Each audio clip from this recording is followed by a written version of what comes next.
Hi, I'm Paul Amos, founder of The Redeemed.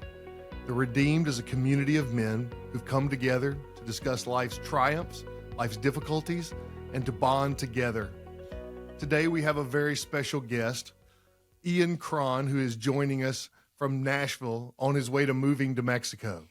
We have in Ian an Episcopal priest, a best-selling author, a trained psychotherapist, a master of the enneagram, and for me, a mentor and a friend. So Ian, thanks and welcome to the show. Al, Paul, it is so great to be on with you today, man. I've looked forward to it. Thank you. Well, so our audience can get to know you a little bit, we'll ask a couple of quick questions, and we'll start with, where did you grow up? I grew up in Greenwich, Connecticut, which is a small but wealthy community outside, maybe 35 miles outside of downtown Manhattan. Wow. What's your favorite book? Wow, man, I wish you had prepped me for some of this. Oh, boy, my favorite book. That you didn't write. Gosh, you're really limiting the options here. Man, I mean, one is Dostoevsky's The Brothers Karamazov, which I think is one of the finest and certainly Christian novels in all of literature. All right, what's your favorite food? Definitely Italian. I even traveled to Italy just to eat. That's awesome. Who's your hero? Oh, my hero. Well, one is a Catholic writer, monk, theologian, thinker, a genius named Thomas Merton. Oh, yeah, of course. And then, tell me a little bit about, if you had to say what Bible verse is resonating with you right now, maybe from a quiet time, maybe from something that's going on in your life, what Bible verse would you say is really kicking in your life? It's a verse from the prodigal son. And it really beautifully haunts me in the best sense of the word, where the father says to the oldest son, he says, I have always been with you, and everything I have is yours. And that, when I hear those words spoken to me, I have always been with you, and everything I have is yours, that's pretty powerful for me. Very healing. Well, we'll go ahead and get into some questions. Let's talk about first, why do you think understanding yourself leads to success? Mm-hmm. Well, Paul, it was a wonderful article or research study performed at the Cornell University School of Business. And they wanted to study the lives of 72 high-performing CEOs of companies ranging in value from $50 million to $5 billion. And what they discovered in their research was the reason these men and women were so successful was because of self-awareness. Now, wow. In fact, let me just give you the concluding sentence, or, in the study, one of the concluding sentences. The key predictor of success in business, being an executive, being a leader, is self-awareness. Now, for me, then the journey of self-discovery, of knowing who you are, is obviously critical toward your success, not only as a leader, by the way, or as an executive or whatever, but as a friend, as a partner, as a parent, as I think just in all of life, that the key predictor of success is self-awareness. So how did you discover the Enneagram? Well, all right. So this goes back now, brother. I was in seminary doing a degree in counseling psychology to become a psychotherapist. And while there, I went on a retreat into the mountains of Colorado at a retreat center. And I happened upon a book in the library that they are called The Enneagram, A Christian Perspective. And I remember I thought, well, I've never heard of the Enneagram. So I picked it up, I started reading it, and I was like, holy smokes, where has this material been? I have been in grad school for a year studying psychology and abnormal personality, and personality development, abnormal psych, all these different things. And I'm like, and here is this incredible, albeit, not not imperfect, but incredible system of personality that would help people understand themselves and move through the world in a more healthy way if they knew it. And then I kind of kept dabbling in it over the years. And then about 10 years ago, I really decided to do a super deep dive, which then, of course, opened up the opportunity to write a book, or actually 2 books about it. And actually was an entree into an entirely new life for me. And it's been wonderful. That's outstanding. Let's dive into the Enneagram a little deeper and just ask, how does it help people better serve others and better serve their families?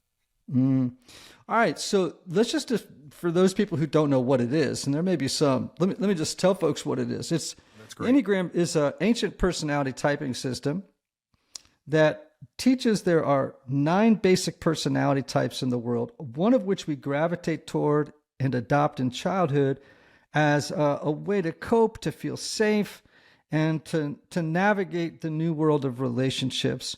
Each of those types has an unconscious motivation that powerfully influences how that type habitually and predictably acts, thinks, and feels from moment to moment. Now, once you can determine your primary type, right? Then, and also become familiar with those of the other 8, then I'm telling you, man, you begin to have insights into yourself and into others that revolution in a revolutionary way, it change everything for you. Okay, everything. It radicalized my marriage in a new way, in the best of ways, when I discovered my wife's type and my type and how we get along, how we understood each other's inner architecture and how we functioned in the world. It made us both just infinitely more loving, compassionate, empathic, appreciative of difference. And I see that in every relationship. I've seen marriages saved. I've seen estranged children reconciled with their parents. I've seen it save people's jobs. You know what I mean? Like, it can just go on and on, right? And it's a little instrument that I have just found God use over and over again, and I can tell you story after story, as I mentioned, of how it's blessed people, and I'm sure it would for people in your audience. So you have built a wonderful test to help people understand a little bit about their type and a way to hone in on what it is. Tell people about that test and where they can go get it. Yeah, sure. They can go to my website, which is Ian Morgan Cron, IANMORGANCRON.com. And they can go to the test tab and find the IEQ9 test. It is the most, at the moment, validated and reliable test on the Enneagram. It delivers a 22 or a 44-page report specifically on your type. And your way of being in the world, and gives you some growth tips, and among many other things. I'm very proud of that little instrument on our website. Well, I hope our audience, if they're interested in it, will reach out and do that. I can tell you that I got to know the Enneagram before Ian and I became friends, and learned a little bit about my type, but I can tell you that I've learned so much more from Ian and what he's doing in leading people through this.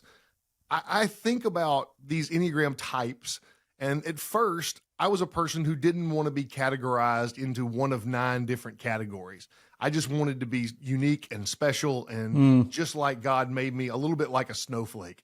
Yeah. What about this really helps people, and talk about how they fit into the 9 types? Well, first of all, you are all 9 types. So let's be clear about that. You are all 9 types. It's just that you are more one than the other 8, right? One sounds more like you than the other 8, okay? So that's number 1. Number 2, as regards your understandable objection about, I don't want to be categorized, just remember that the Enneagram doesn't put you in a box. It tells you about the box you're already in and how to get out of it. Now, you know this is true just based on all these habitual patterns in your life, right? We get stuck in personality boxes, right? And inside of them, we have all kinds of self-defeating and self-sabotaging patterns that we, despite our best efforts, keep falling into. Now, how am I doing so far? Does this sound right? Yes. Okay, so we're all in a box, let's say, right? Already. Now, as regards the, again, this objection about I want to be a special snowflake. All right. Have you ever been to Home Depot and gone looking for, with somebody else who's, let's say, isn't very decisive? So they've brought you along to help, and they've said, I got to find just the right red for the dining room. Oh, and you're wow. like, okay. All right. And you think to yourself something like, okay, well, I got 20 minutes. I can just pop over to Home Depot and do that, right? And then you realize, and this is a scientific fact, that there are an infinite number of reds on the color spectrum, right? I always laugh and say, if I ever get the chance to meet Ralph Lauren, I'm going to punch him in the nose because I have spent so many hours with my wife looking at his paint colors, looking for the perfect one, Now, here's the analogy, and I think it's probably fairly clear. There are 9 types. Let's just equate one of them with a color. There are an infinite number of varieties of that color, right? So you're an Enneagram 8, we think, right? But there are an infinite variety and number of 8s, but you're still an 8, right? You're still red. But Right. You could be, I don't know which red. You could be cranberry red, and you'll meet somebody else who's a pinkish red. You'll meet somebody else, but you're all 8s. Yeah. Right?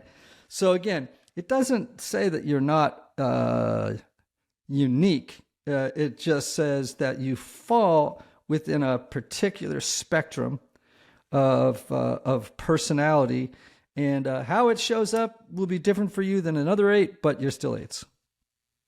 Do you mind sharing a little bit about your own Enneagram type? Oh yeah, so I'm the 4, which is kind of the unicorn of the Enneagram. We are the artist types. We're the creatives. We're called the romantics, sometimes the individualists. We're creative, we're sensitive, we're kind of moody. We have a need to be special and unique in order to compensate for what we perceive is a missing piece in our essential self that others seem to have and we don't, right? And we think there are fewer 4s on the Enneagram than in any other type in the population, which you can feel a great deal of relief about. So you mentioned earlier that it helped you with your marriage. Mm-hmm. Can you talk a little bit about how being a 4 and what your bride is influenced your marriage? Oh gosh. So my wife is a 9. They're called the peacemakers, and they're pleasant, they're laid back, they're accommodating. These are the go with the flow, don't upset the apple cart types. Then they really need to keep the peace externally and internally. They tend to merge with other people or groups, right? With the other group, they'll sort of disown their own agenda and priorities and wants and desires and just merge with those of a group or of another person. And one of the things they really do in order to avoid disconnection, and this is a hallmark feature of them, is they want to avoid conflict at all costs. Okay?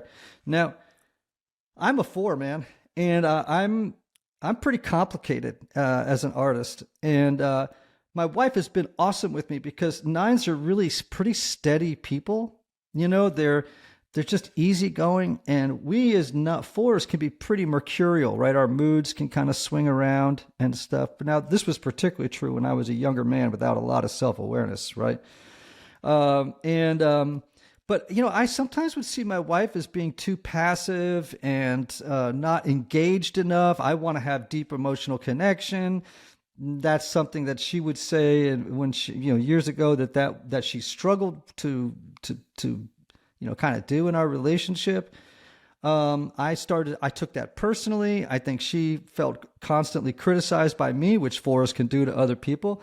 But when we learned about each other, okay, and I'm just touching the surface here, it's like I went, oh, this isn't personal. like this is kind of how you've been formed as a human being. And there are parts of how you're formed that need work. And there are parts of you that need to be celebrated. And then when we got a vocabulary in a vernacular because of the Enneagram to speak into each other's lives, stuff began to change dramatically.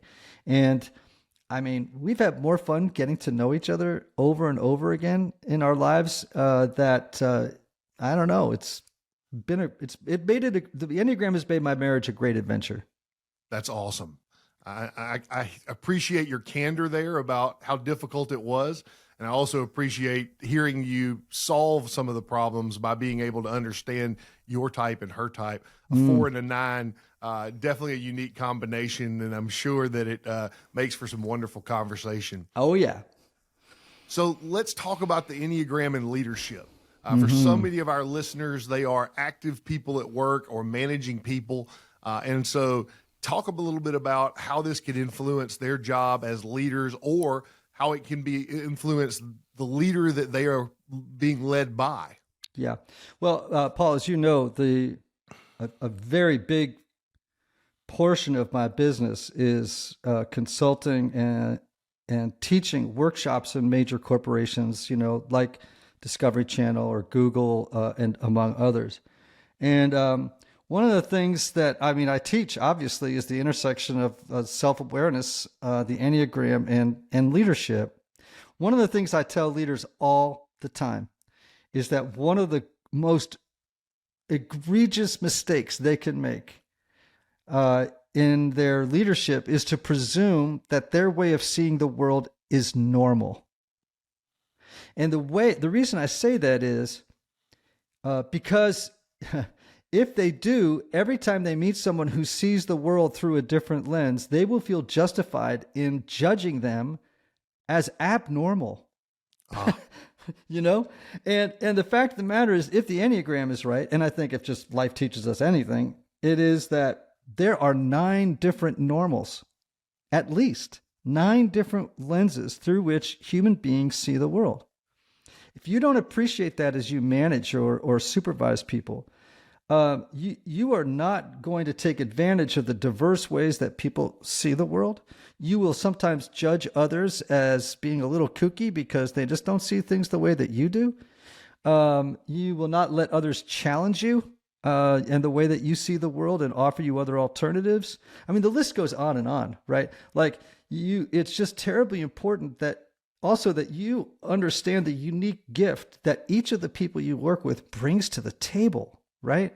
So, let's say you are an Enneagram 8, like you are, the challenger. You guys are pretty commanding. You're intense. You can, when you're not very self-aware or healthy, be unnecessarily confrontational and thorny. You need to assert strength and power. I've definitely made that mistake in my career. I learned my lesson on that one for sure. Yeah. Now, 8s can be overconfident about their decisions, and they can make them very, very quickly. And at times, if they're not self-aware, they can roll over a lot of people, in a way that's not particularly sensitive. And now, I always tell 8s, who do you have in your life that can tell you no? Do you have someone that you have designated as a mentor or an authority figure in your life that can tell you no? An 8 needs that in their life, right? Now, if you assume that your way of being in the world is normal, let's say, you might do a 360 on a 2 on the Enneagram, which is the number on the Enneagram that is most sensitive to criticism. If you give them a 360 the way that you would like to get one, you'll crush them. So again, you see, it's like you have to begin to develop an awareness. Okay, not everybody's like me. I need to observe and regulate the way that I typically act, think, and feel so that as I encounter other people, I can better relate to them, work with them, and appreciate them, and treat them. I mean, it's just it's a fairly boundless, positive set of knowledge. Well, if we can shift just a minute and talk about your latest book, The Story of You, we talk a little bit about self-defeating behaviors. Mm-hmm. Well, you know about some, right? I know about some. I've lived it. Yeah. I mean, look, in the language of my new book, The Story of You, the way I would say it is that all of us as in childhood very quickly begin crafting a story about who we are and how we think the world works. And that story is not always really positive, right? We pick up messages in our environment from the people who are important to us, and they are real or perceived messages, right? And those messages may be something like, for me to be loved, I have to be successful.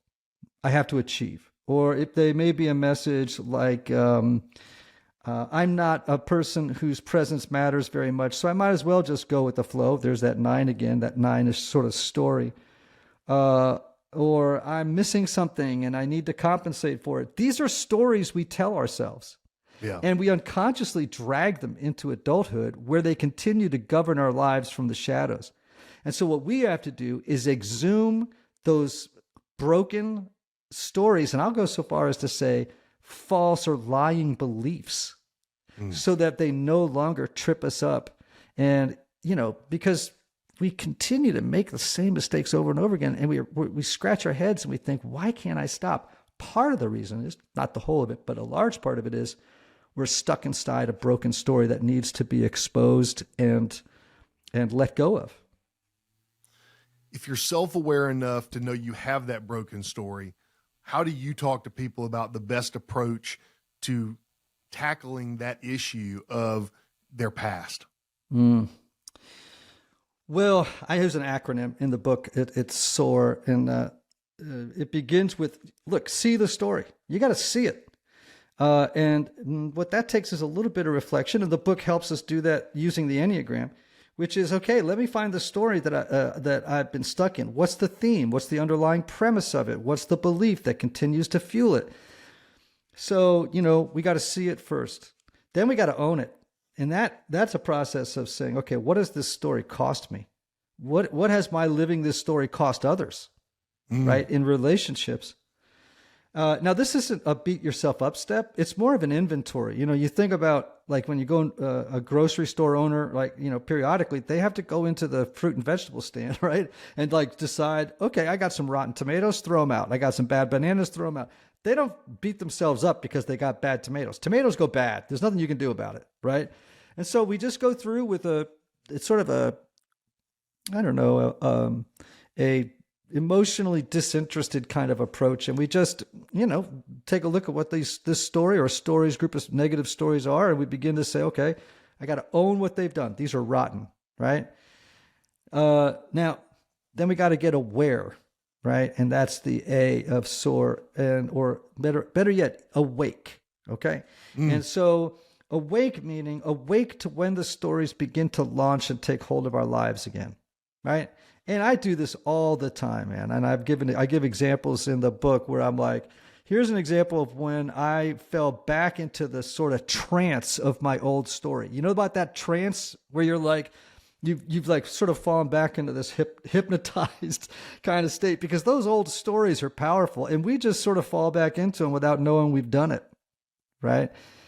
Then R is the rewrite phase. It's like, I want to rewrite the story, and I want to rewrite it based on the messages about my identity that God has given to me.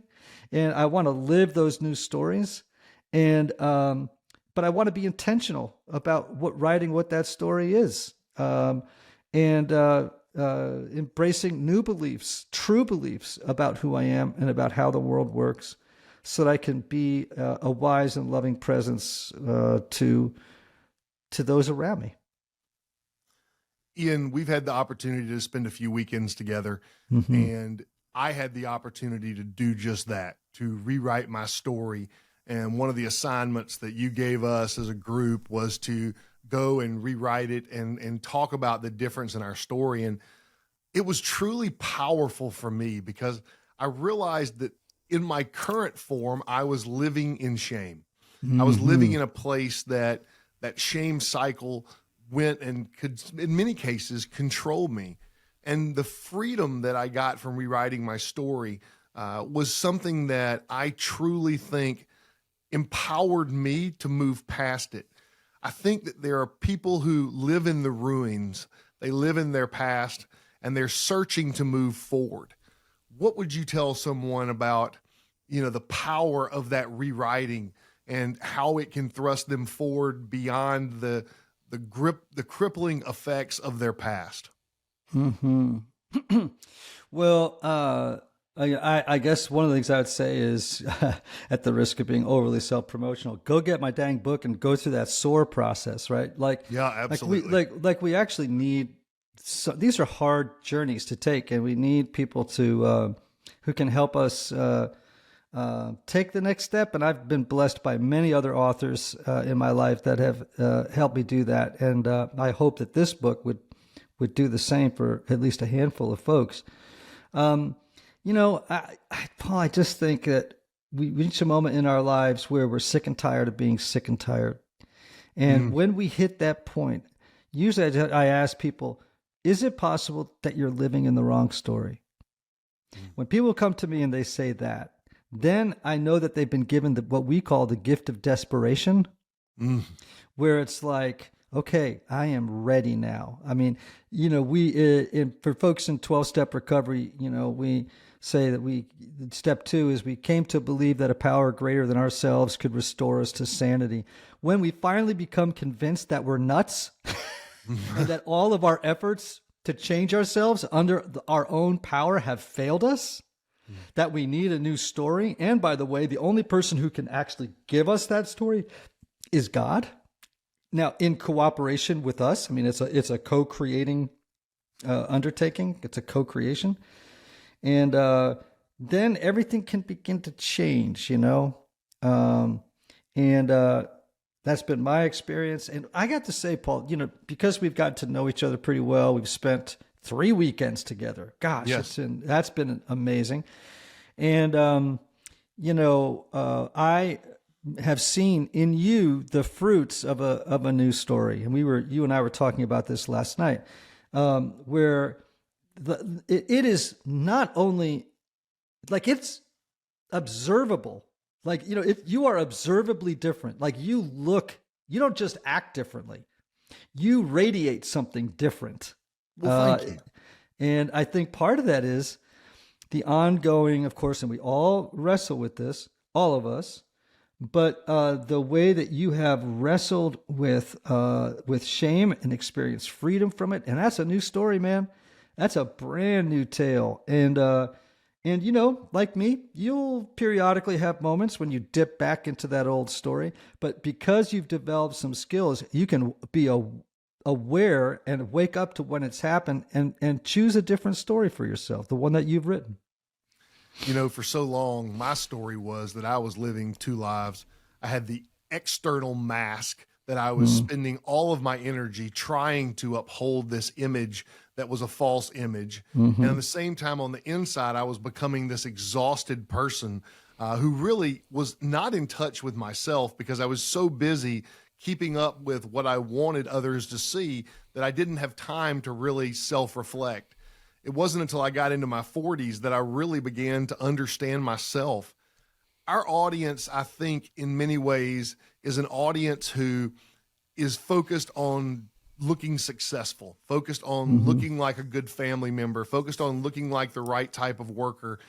And they don't really believe that they can come out and talk about what's going wrong in their lives. Freedom is a big portion of what's going on at the success level. And I just ask you to just talk for a minute about the effects of that rewriting in terms of the freedom that you can gain from your past, the freedom you can gain from putting on a suit or a mask, and what do you see as God's reward for that freedom? That's a lot of questions right there, Paul. I mean, Okay, I'm sorry. I'm going to try and give you. I'll narrow it down. Let's just talk about freedom. Let's just talk about moving past the past and what it does for you to live in freedom in the way Christ wants us to live. That's an awesome question. I want to start by saying there's a type on the enneagram that actually perfectly describes the person that you just did. They're called the 3s. They're achievers. and maybe a bunch of your audience members are this, or they'll identify with pieces of it. Their unconscious motivation is a need to succeed, to appear successful, and to avoid failure at all costs. And these are people who believe that the world doesn't value them for who they are, but for what they do, for what they achieve in life. They confuse success with love, okay? And they want love, but you know what they settle for? Admiration, okay? And which is kind of a thin soup compared to love, right? Now, these people are doers to the max. They are often workaholics, type A people. You know, when you confuse love with material success or occupational success, well, you're going to do just about anything to achieve, right? I mean, that's how you're going to win it. So when you get freedom from that lie, do you see how that's a bad story? That's a bad story you're living in. Absolutely. Right? And that's a story you pick up as a little kid. So don't beat yourself up. That's just something happened. That's what you woke up. That's what you started to live. But when you get freedom from that and you realize, oh my gosh, I am a beloved son of God. That is my identity. My identity is not, oh, I'm Ian, CEO of Goldman Sachs. You know what I mean? Like that, that is not my identity. My identity is I'm a beloved son, child of God. That it doesn't matter what I do or achieve in life. That is all stuff that doesn't really matter. Like, got this friend of mine, you know, John Ortberg.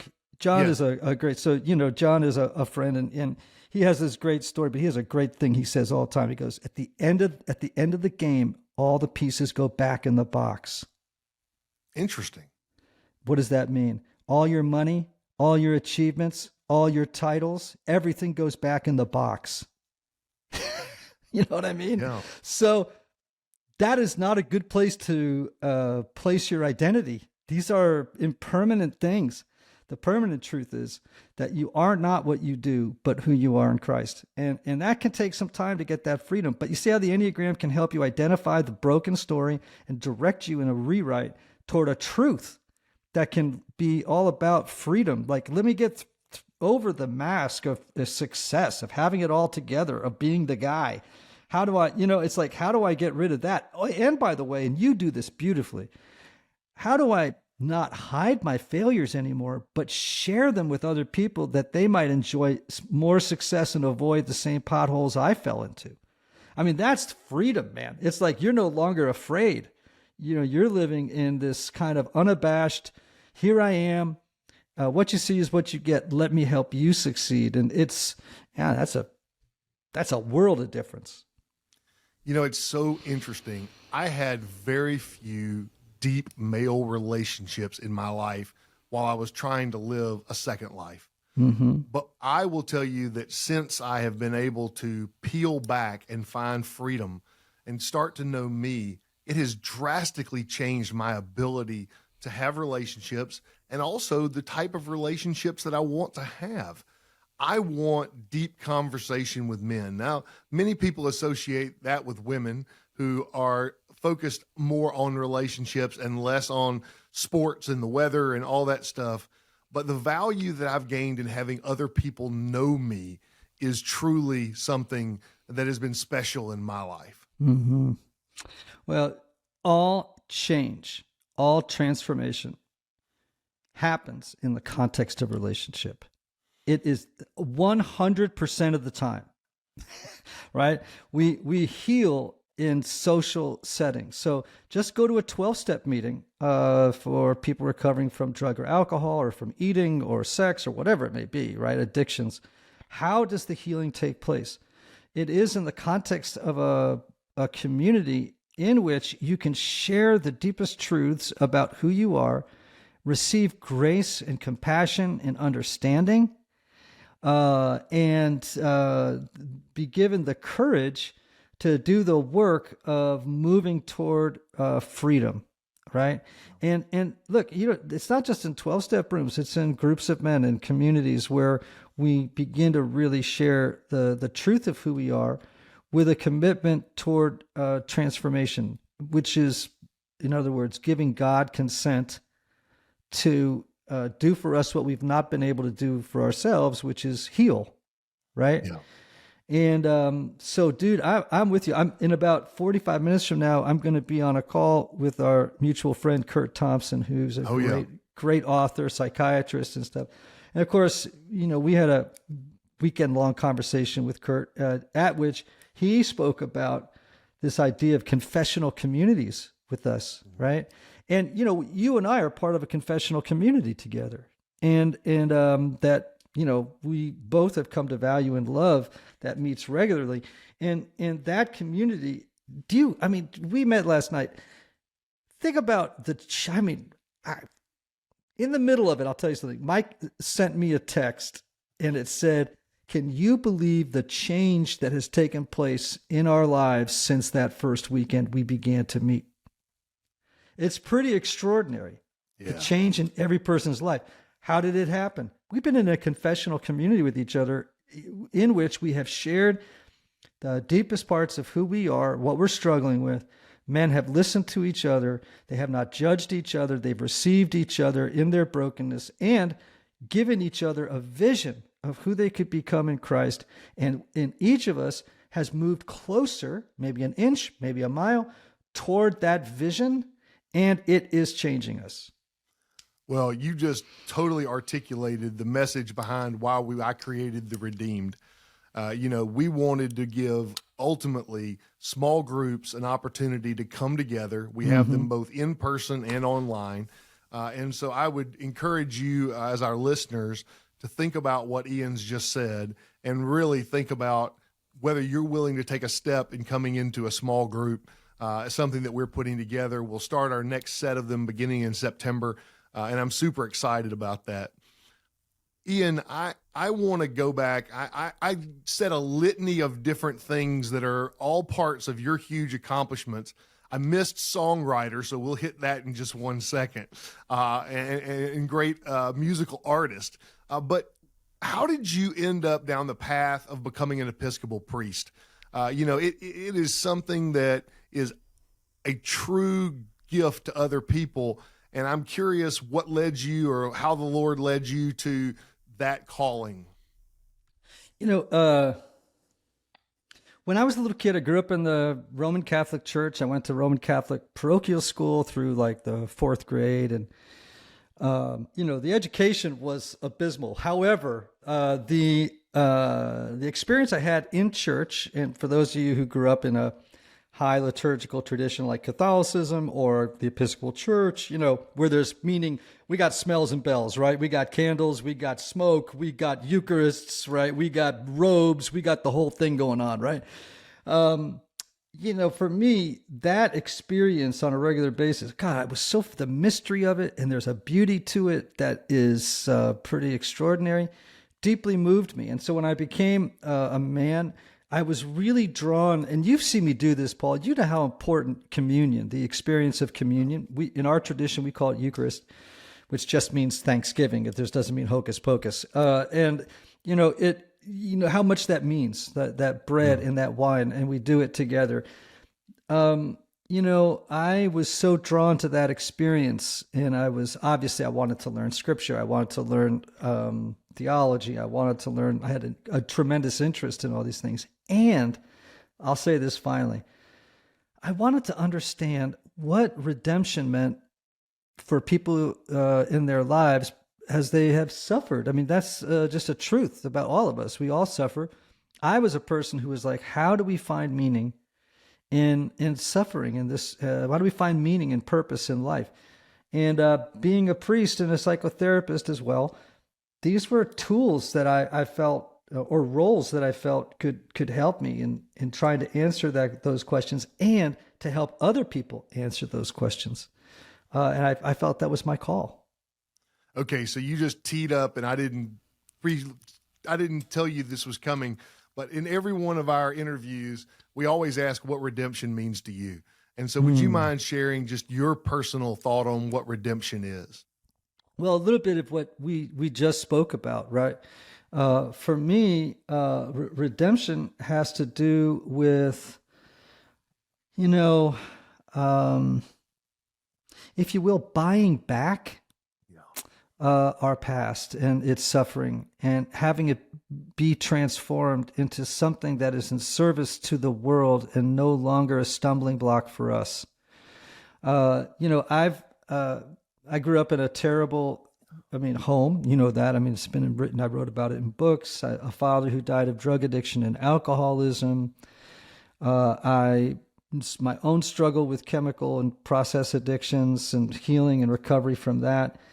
I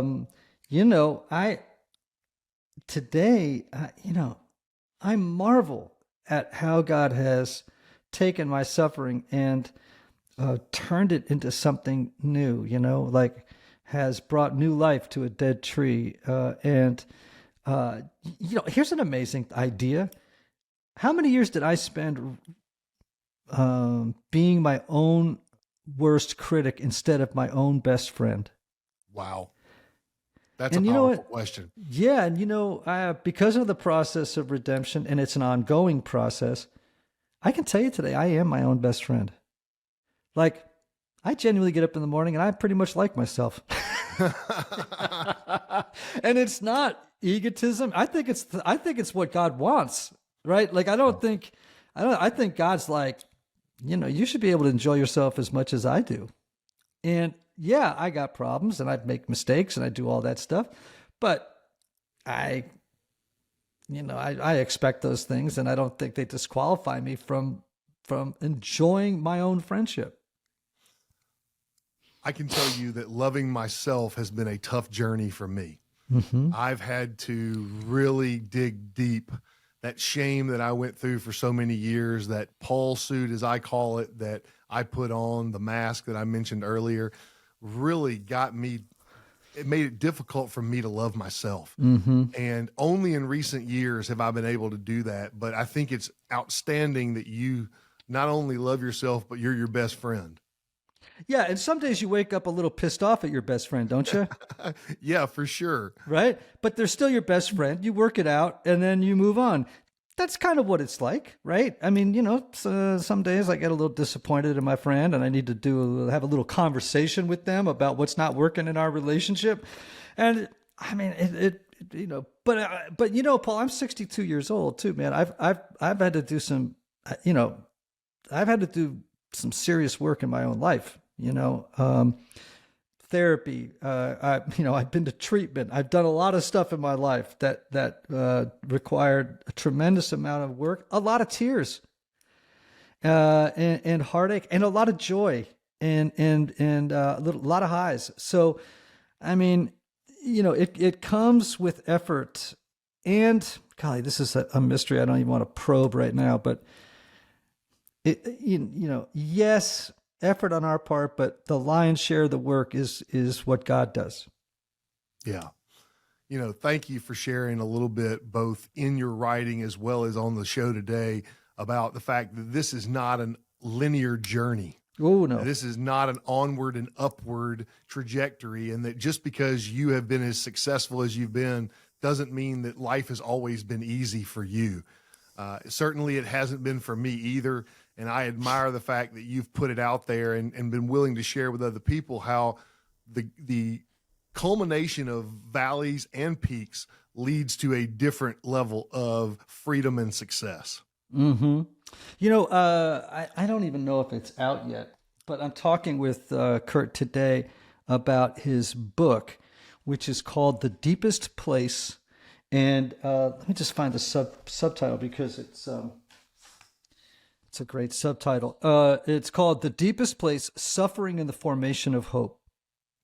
And it's really all about this stuff. And so I'm not going to just pitch my own books. I'm going to pitch Kurt's book as well, because it's a really, really good new book about precisely what we're talking about, right? Which is kind of walking through the valley of our own suffering, figuring out what it means, and then in the process, discovering hope, the formation of hope within us. And so I hope folks will also, in addition to buying The Road Back to You or The Story of You, that they would also go and get Kurt's book, called The Deepest Place.